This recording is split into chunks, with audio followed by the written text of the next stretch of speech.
Assalamualaikum warahmatullahi wabarakatuh. Halo semuanya, selamat pagi. Perkenalkan, nama saya Aryo Arfiansyah dari kelas Digi Course Data Analis.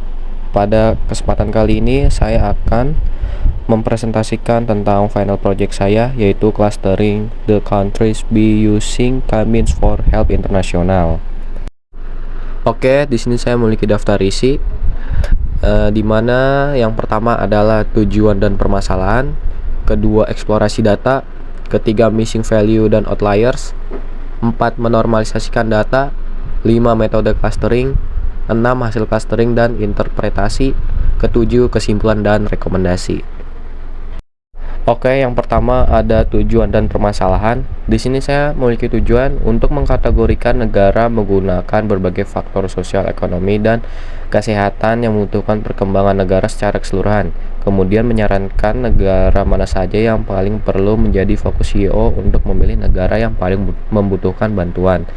Jadi tujuannya di sini adalah merekomendasikan kepada CEO untuk memilih negara yang paling membutuhkan bantuan. Tetapi saya memiliki permasalahan, yaitu Help International memiliki banyak data terkait kondisi sosial dan ekonomi berbagai negara, tetapi sulit untuk menentukan negara yang paling membutuhkan bantuan tanpa metode analisis yang efektif.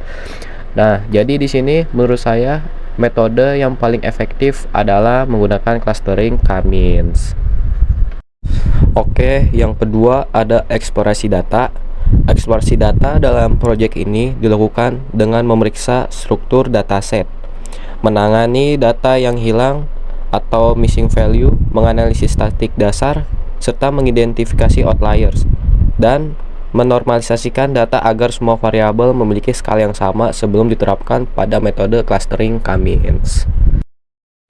Oke, yang ketiga ada missing value dan outliers. Yang pertama, saya akan membahas missing value terlebih dahulu.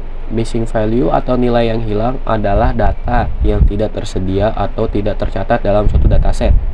Missing value dapat terjadi karena berbagai alasan, seperti kesalahan pencatatan, data yang tidak tersedia, atau responden yang tidak memberikan informasi. Oke, pada project kali ini saya akan memakai fungsi isNull dengan sum untuk mengecek apakah ada data yang terkena missing value. Nah, cara mengetahui terkena missing value atau tidaknya yaitu dengan di sini kan ada angka 0. Nah, jika angkanya melebihi 0, maka itu akan terkena missing value. Contohnya di sini pada kolom kematian anak nilainya bukan 0 melainkan 2. Nah, tandanya kolom kematian anak memiliki 2 nilai yang missing value. Nah, bagaimana cara kita mengatasi semisalnya ada data kita yang terkena missing value? Karena data ini sebuah numerik kecuali negara, cara mengatasi itu adalah dengan mengisi missing value dengan nilai rata-rata median atau menggunakan metode interpolasi. Oke, yang kedua adalah outliers. Outliers adalah nilai data yang berbeda secara signifikan dari nilai data lainnya dalam suatu kumpulan data.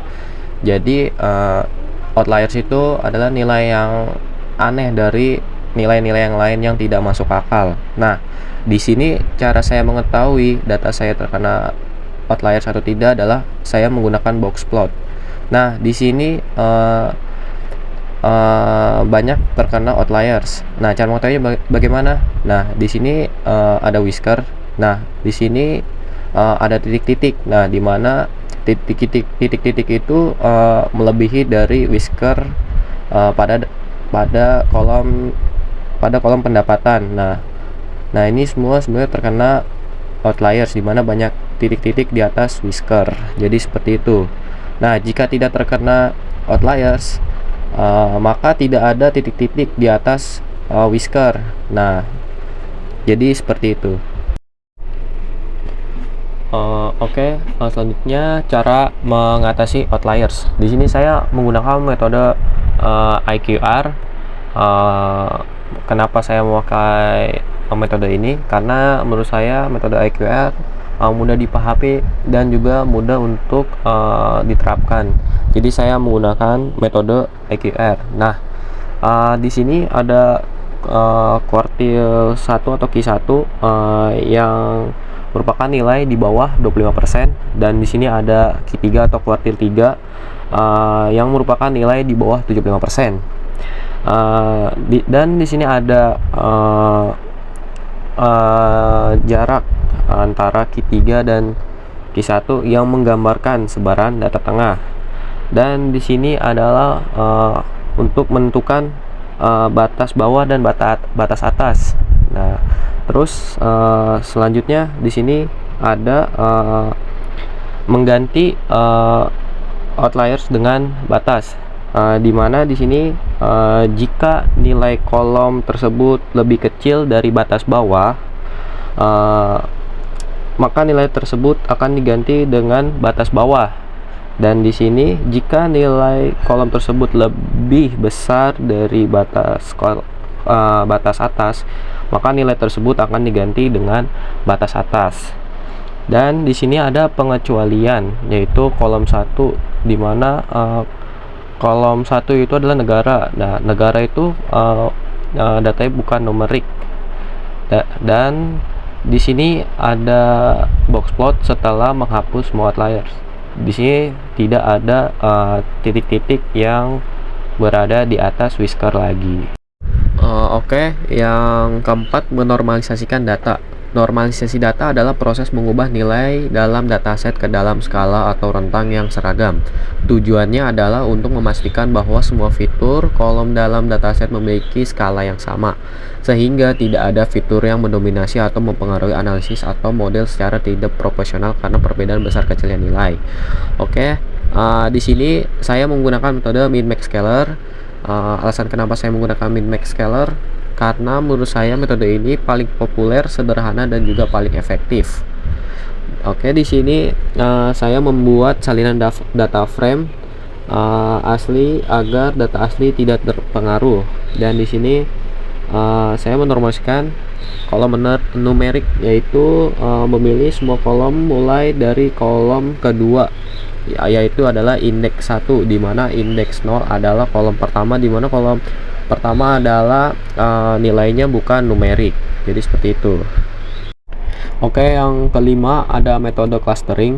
Clustering adalah teknik yang digunakan untuk mengelompokkan data ke dalam beberapa kelompok atau cluster berdasarkan kesamaan atau kedekatan antara data.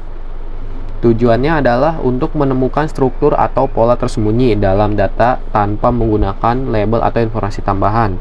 Nah, pada metode clustering ini saya akan menggunakan K-means.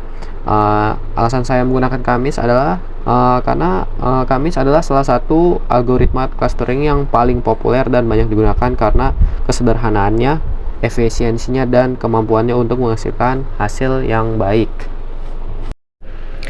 Oke, sebelum melanjutkan untuk menerapkan K-means, di sini saya menentukan cluster mana untuk menjadi cluster untuk menerapkan K-means.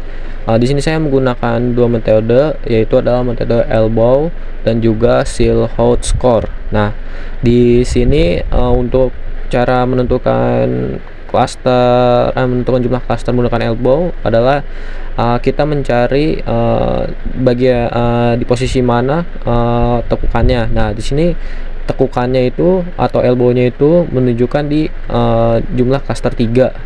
Dan di Silhouette score cara menentukannya adalah nilai tertingginya. Nah, di sini nilai tertinggi adalah di jumlah cluster 3. Nah, jadi untuk menerapkan K-means, jadi menggunakan K-means dengan K3. Oke, sebelum lanjut untuk menerapkan K-means clustering, jadi apa sih K-means clustering? K-means clustering adalah algoritma yang mengelompokkan data menjadi beberapa cluster atau kelompok. Algoritma ini termasuk dalam metode unsupervised learning, yaitu metode yang dapat menerima data tanpa label kategori. Oke, Jadi di sini setelah saya menentukan jumlah klaster yang menggunakan metode elbow dan juga seal hot score, di sini saya menentukan klasternya yaitu adalah 3. Nah, di sini sudah terbagi 3 klaster, yaitu dimana untuk klaster 0 adalah 80 negara, klaster 2 48 negara, dan klaster 1 adalah 39 negara. Oke, setelah kita menerapkan K-means, sekarang kita menganalisis hasil clustering, yaitu dengan cara menghitung rata-rata setiap fitur dalam cluster. Nah, ini hasilnya, dimana menurut saya cluster 2 adalah negara-negara yang harus diberi bantuan oleh CEO, karena di sini kematian anaknya tinggi dan juga pendapatannya sangat kecil dan juga mengalami inflasi yang besar dan juga harapan hidupnya sangat sedikit. Yang terakhir adalah kesimpulan dan rekomendasi. Jadi kesimpulannya adalah hasil clustering menunjukkan bahwa negara-negara terbagi dalam 3 kelompok, yaitu cluster 0 negara berkembang, dan cluster 1 negara maju, dan cluster 2 negara rentan. Dan di sini adalah rekomendasi untuk CEO untuk menjadi prioritas bantuan help internasional adalah negara cluster 2, dan ini adalah beberapa isi dari negara cluster 2 yang angka kematian anaknya tinggi dan juga harapan hidupnya rendah dan GDP-nya kecil. Jadi seperti itu. Terima kasih kepada semuanya yang telah menyaksikan. Semoga yang telah menyaksikan diberi kesehatan dan dilimpahkan rezekinya. Amin. Sekian. Wassalamualaikum warahmatullahi wabarakatuh.